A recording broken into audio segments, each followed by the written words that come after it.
Quand on parle de conversion d'unité de mesure, hein, bien entendu, on travaille toujours avec les mètres, les litres et les... Exactement. Et ce que l'on fait en général, c'est qu'on utilise toujours les suffixes. Donc, vous l'avez vu, c'était ces particules qu'on met juste devant le mot. Donc, ça peut être un décigramme, un décilitre, un centigramme, un centimètre. Donc, vous voyez, à chaque fois, on fait suivre l'unité de mesure choisie. Et donc, ce que l'on s'entraîne à faire, c'est juste de changer, donc passer d'une unité de mesure à une autre. Le grand exemple classique, c'est que si vous prenez 1 km et vous voulez savoir combien de mètres le compose, quelle est l'astuce ici? L'astuce, Léa, du coup, comme tu me disais qu'il y avait encore des problèmes ici, c'est déjà de regarder non pas les valeurs, donc 1 km, ici c'est 1, donc c'est particulièrement simple, mais disons que c'était 10. Okay, compliquons un peu les choses. Déjà, ne t'inquiète pas de ça. Pour le moment, on va le mettre entre parenthèses et regardons le reste. Vous avez kilomètre et mètre. D'accord? Là, c'est le moment de ressortir un instant son tableau mental que vous avez appris par cœur. Si ce n'est pas le cas, ce n'est pas grave, ça s'apprend avec le temps. Qui vous rappelle si c'est un mètre ou un kilomètre qui est plus grand ou plus petit. Déjà, essayons de mettre ça clairement sur la table. Moi, je pense qu'on est tous d'accord. Un mètre, donc juste une unité tout pure et simple, c'est plus petit, c'est moins que 1 kilomètre. Ça veut donc dire que plusieurs mètres vont composer 1 kilomètre. Jusque-là, on est encore d'accord. Maintenant, la question, c'est de combien? La question, c'est de combien?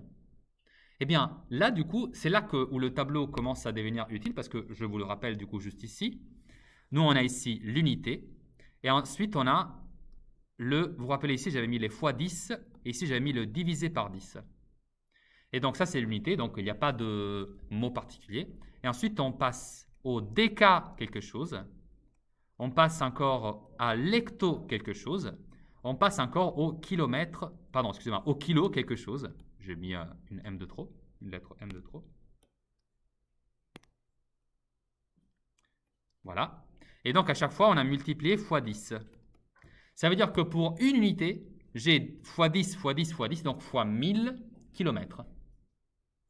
Ça veut donc dire que 1 km est égal à 1000 mètres. Mais du coup, comme ici j'avais 10 km, je veux connaître l'équivalent en mètres, eh bien du coup je vais faire 10, qui est donc ce même 10, juste je vais recopier, fois la quantité que j'avais juste ici, donc 10 fois 1000, 10 000 km. Après le calcul il est simple, il suffit juste de mettre un 1 et décompter le nombre de zéros que vous avez. Là il y en a 1, 2, 3, 4. Si je voulais aller vers la droite, donc par le divisé par 10, ce serait du coup les déci quelque chose, les centi quelque chose et les milli quelque chose. Et là, du coup, c'est à chaque fois une division par 10. C'est-à-dire que si je veux avoir, donc si je veux passer de 1 mètre à 1 millimètre, je sais que du coup, pour faire 1 mètre, j'aurais besoin de 1000 fois le millimètre qui est plus petit. D'accord? Ou 100 cm, ou encore 10 décimètres. D'accord? C'est juste pour vous expliquer du coup quelle est la logique derrière, ok? Maintenant, je vous en pose quelques-unes devant et vous me les faites. Ça veut dire 10 en centimètres, ça va être combien? 10 quoi? 10 mètres. 10 mètres. Alors du coup, faisons-le. Si tu as 10 mètres et que tu veux l'exprimer en un certain nombre de centimètres, hein, déjà, lequel est plus grand, lequel est plus petit? 10 mètres. Quoi? 10 mètres, c'est plus grand. Ne regarde pas la quantité, regarde juste les mètres ou centimètres. Regarde juste l'unité de mesure. Mais tu as raison en tout cas, ce sont les mètres qui sont plus grands que le centimètre. Donc c'est sûr que je dois voir ici, c'est ici que j'aurai la plus grande quantité, tu vois, parce qu'il faut beaucoup plus de centimètres pour faire un seul mètre. Okay. Donc maintenant, quel est le ratio d'équivalence? Je sais qu'un mètre, il est composé de combien de centimètres? Regarde, je suis à un mètre, je fais une étape ici, une étape par là, donc ça veut dire 2 zéros. Donc 1 mètre, il est égal à 100 cm. Et d'ailleurs, il suffit d'y penser un instant. Quand tu as un mètre dans le sens, l'instrument que tu utilises pour faire la mesure, tu sais, tu le tires et dedans, tu comptes plusieurs centimètres. Donc, c'est même la réalité pratique te confirme ton intuition. Et donc ici, tu avais un 10 mètres. Du coup, tu fais 10 fois 100. Donc, tu fais 1000, parce que c'est du coup 3 zéros. 1, 2, 3, 1000 cm. Et du coup, si c'est par exemple 10 cm en mètre, c'est 0,100. 0,100, c'est-à-dire 0,1. 0,1 ou 0,100, c'est la même chose. Tu sais, les zéros qui restent dans les dernières places après la virgule, ça se lit pas en fait. Okay, mais bon, tu peux dire 0,100 si tu veux. C'est pas faux, tu vois, c'est juste. Est-ce que vous avez d'autres questions? Alors, je vous en pose quelques-unes du coup. Ou utilisons la logique, nous savons qu'un kilolitre, il va être composé de plusieurs litres. Eh bien, combien? Bah, je vais juste regarder de combien je me déplace. Donc, kilo, ça fait 1, 2, 3 pour arriver jusqu'au litre. D'accord? Donc, ça fait 1000. 1 suivi par 3 zéros. Non? Ok. C'est bon? Quelqu'un a des questions? Faisons comme ça. Vous m'arrêtez dès que vous avez une question. Okay, vous levez la main tout de suite. Alors, 5 hectogrammes, combien de milligrammes? Alors, je vais juste oublier pour l'instant que c'est 5, ça pourrait être aussi 12, je m'en fiche pour le moment. Juste des unités de mesure, c'est ceux qui m'intéressent maintenant.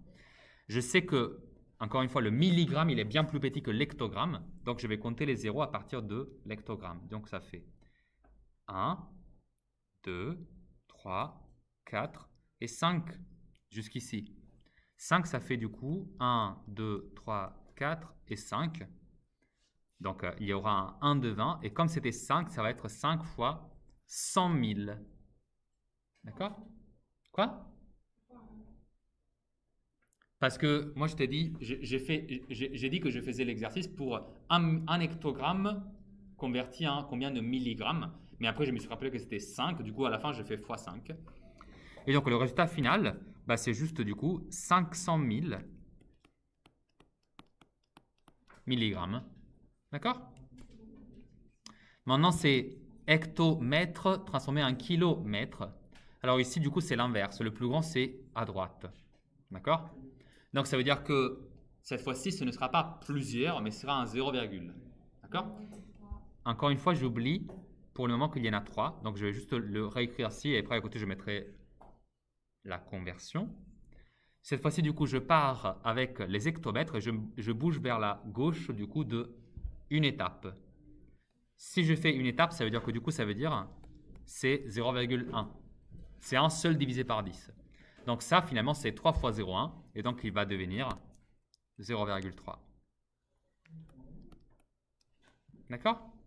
Est-ce que vous avez des doutes sur celle-là? Ici, c'était à l'envers, du coup. La quatrième, du coup, 7 décilitres. Encore une fois, le 7, pour le moment, je m'en fiche. C'est le passage de décilitre à décalitre. Quel est le plus grand, quel est le plus petit? Ça peut induire une erreur. Ok. Les décalitres sont effectivement plus grands. Du coup, si j'ai 7 décilitres, ça veut dire que ce sera 0, quelque chose décalitre. D'accord? Donc, je bouge à partir de décilitres et je bouge de 2 places. 2 places, ça veut dire du coup 0,01. 7 fois 0,01, ça fait du coup 0,00. Non, excusez-moi, qu'est-ce que je raconte? 0,07. Voilà. OK? Décamètre, centimètre. Le plus grand maintenant, c'est les décamètres. Et j'en ai 10. Et pour arriver jusqu'au centimètre, je fais du coup 1, 2, 3. Donc, ça fait 1, 2, 3. Ici, voilà, c'était super simple parce que du coup, c'était 10 fois. Bah, du coup, je vais juste le réécrire en noir pour confirmer la réponse définitive. 10 000 cm. Et enfin, la dernière, c'est de décigrammes jusqu'à kilogrammes. Alors, le plus grand, c'est les kilogrammes, clairement. Donc, je réécris le 4. Et donc, les décigrammes, ils se trouvent juste ici. Pour arriver jusqu'au kilogramme, je fais 1, 2, 3 et 4. Donc, ça veut dire que ça fait 0,1, 2, 3 et 4. Ce qui fait, du coup,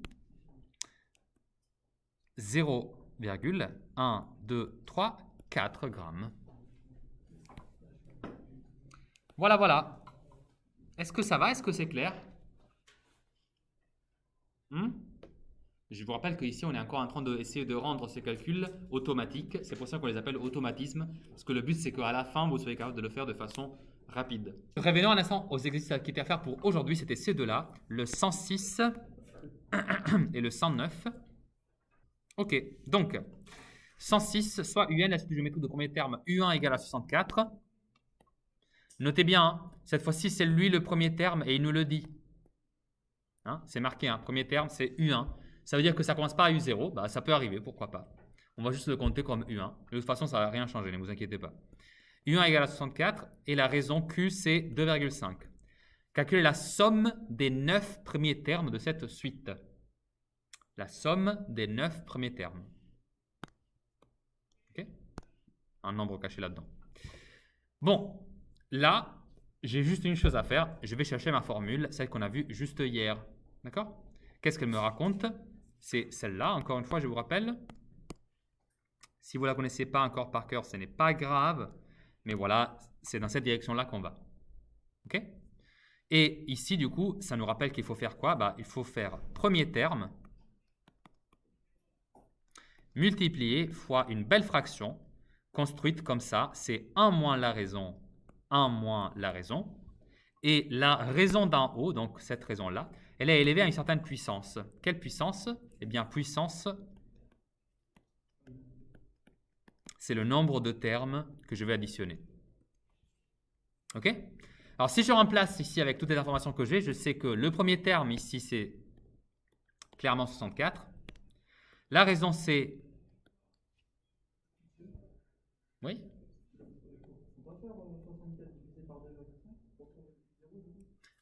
Lui, il m'a dit, tu vois, regarde comment la formule est écrite, c'est premier terme fois nanana avec nombre de termes.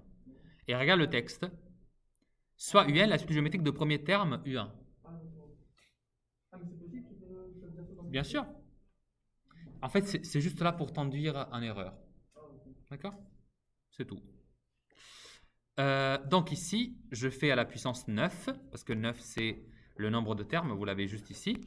Et je divise par, encore une fois, 1 moins 2,5. Et là, je calcule, voilà, directement avec la calculatrice. J'espère que vous avez fait ainsi. En fait, j'espère que vous l'avez fait, tout simplement.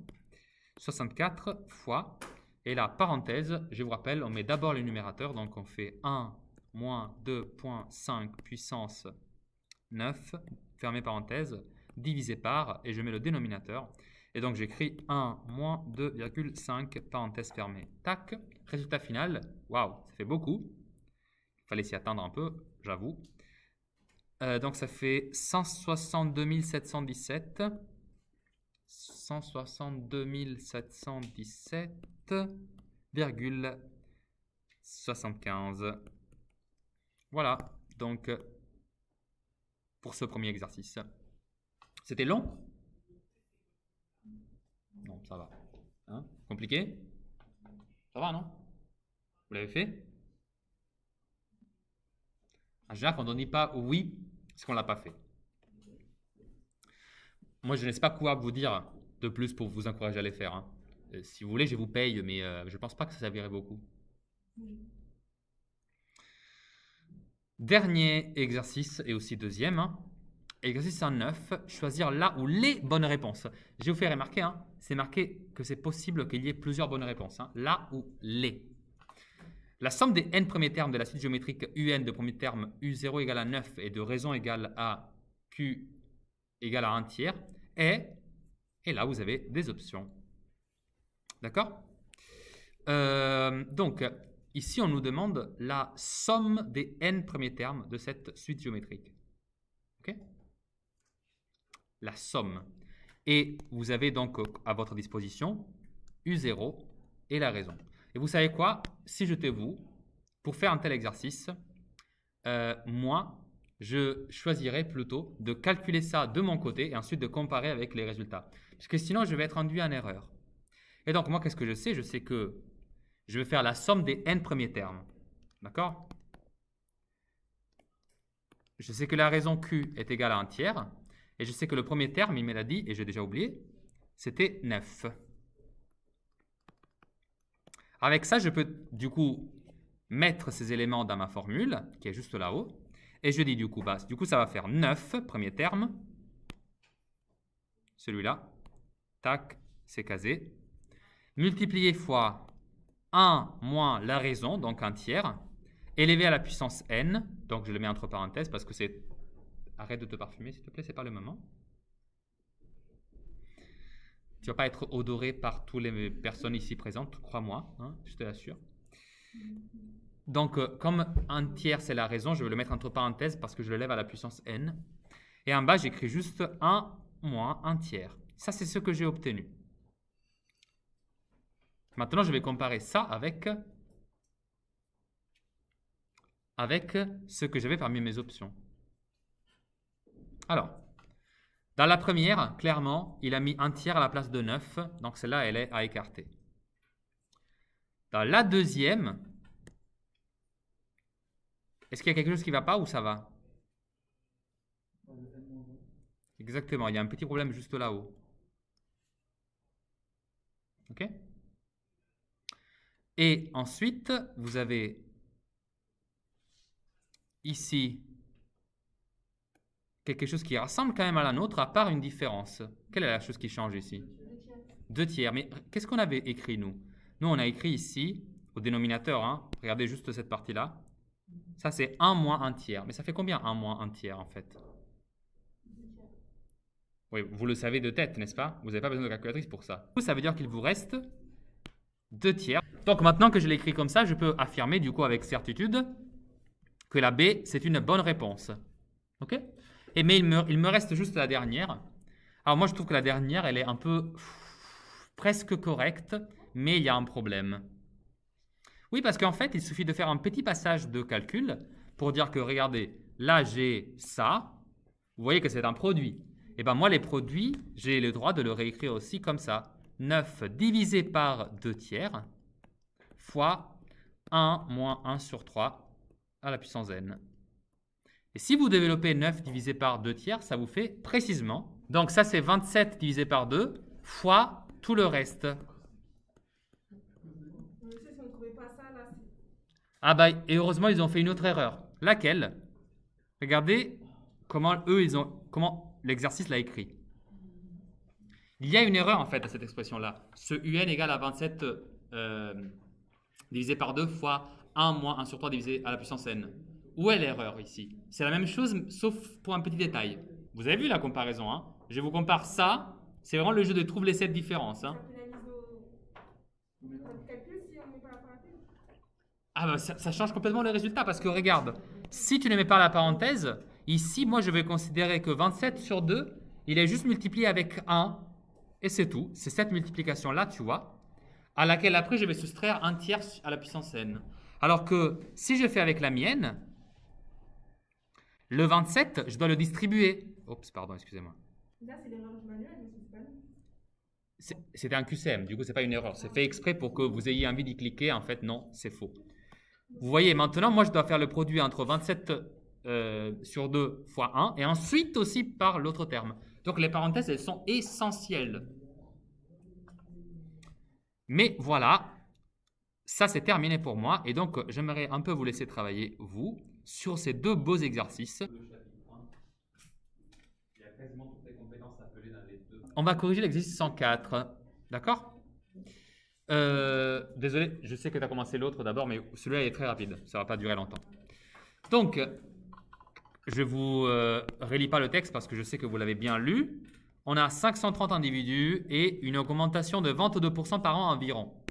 Donc, dans la modélisation que je fais, on m'a dit c'est P0 530 et je sais que du coup, la nouvelle année, Pn plus 1 sera égal à l'année précédente, donc Pn, multiplié fois une augmentation de 22%, donc 1,22. Pourquoi 1,22? Parce que si j'augmente 100% de plus 22%, j'arrive à 122%. Et donc, si ici j'écris 1, à côté je dois avoir 1,22. Très bien. Il me demande de donner l'expression de Pn en fonction de n.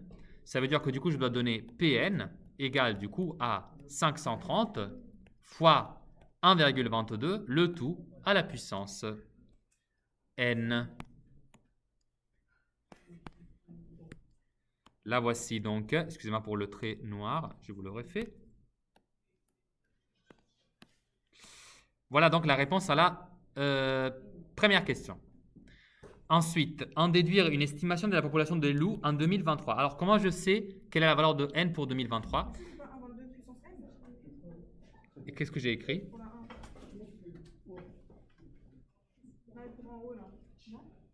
Alors, je l'ai exprimé d'une autre façon en haut. J'ai utilisé l'autre formule, celle qui me donne P de n plus 1 en fonction du terme P de n.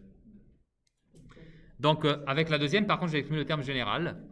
Et du coup, l'année 2023, c'est combien? Alors, j'ai une petite aide parce que c'est marqué que Pn, dans la phrase juste ici, Pn est la population des loups au printemps de l'année 2019 plus n. D'accord? Donc, si je veux 2023, ça veut dire que c'est 2019 plus 4. Donc, P de n, quand je la calcule pour l'année 2023, c'est en fait faire P4.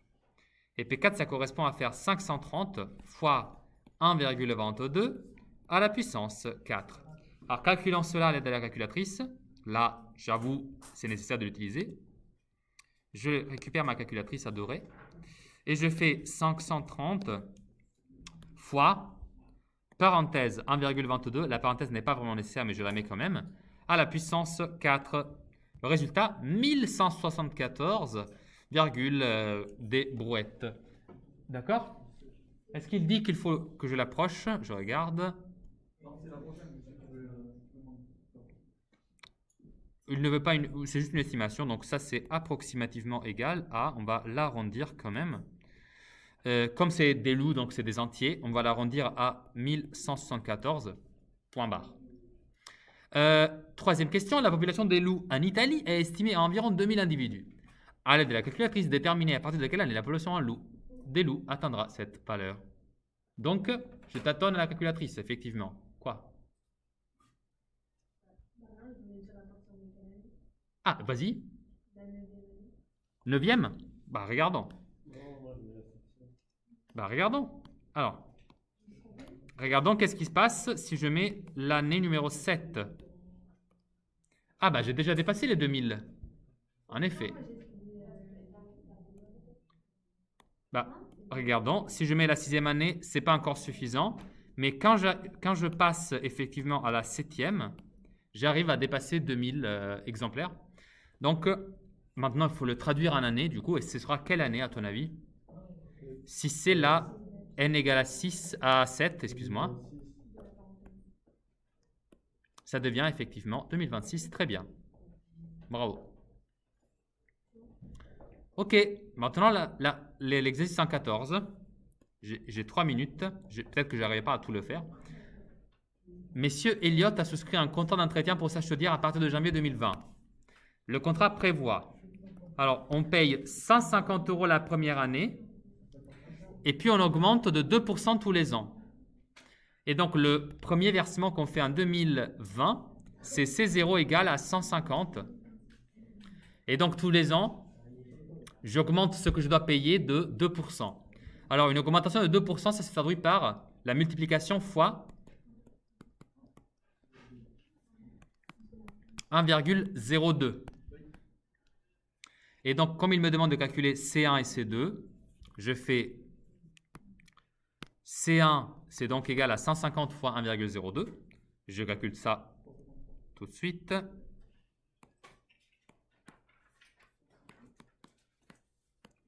Effectivement, 1, 5, 3. Et pour C2, du coup, je vais faire 150 au 3 fois 1,02. Vous remarquerez que la suite va être géométrique, car à chaque fois, je multiplie fois 1,02. Et donc là, je fais fois 1,02. Tac. Ça fait 156,06 €. Tac, tac, tac. Voilà. C1 et C2, très bien. Exprimer Cn plus 1 en fonction de Cn. Alors clairement, Cn plus 1 est obtenu en faisant Cn fois la raison. Mais du coup, la raison, c'est de combien? Et donc, ça, c'est l'expression souhaitée. En déduire la nature de la suite. Donc, je vais écrire que la suite Cn est géométrique. C'est ça sa nature. Ici, ne demandez pas de justifier, juste de déduire. Donc, moi, je suis content déjà comme ça. Et enfin, troisième question, déterminer l'expression du terme Cn, terme général. Cn, terme général, du coup, je le déduis facilement. Ça va être le terme initial 150 fois la raison à la puissance n, comme tout à l'heure. Comme tout à l'heure. Non, effectivement. 4. Déterminer le versement effectué en 2029. Alors, en 2029, ça veut dire que j'ai augmenté de 2% tous les ans. Et la première année, c'était C0 égale à 2020, du coup. Donc, 2029, c'est 2020 plus n. Donc, si c'est 2029, ce sera n égale à 9. Oui, parce que nous, on sait que Cn, c'est le versement pour l'année 2020 plus n. Donc, 2029, c'est 2020 plus 9. Donc, bon, vous aurez compris que du coup, ça, c'est C9 égale à 150 fois 1,02 à la puissance 9. Mais bon, je comprends que vous ayez envie de sortir, donc je vous laisse partir. Je vous donne un dernier exercice, c'est celui-là. Donc, là où c'est marqué ici DS 177 classe entière, du coup, je change quelques éléments. Juste un instant, du coup, s'il vous plaît. C'est mardi 10 décembre et c'est jeudi, excuse-moi. Et ce n'est pas un salle 117, c'est un salle MDL. Maison des lycéens.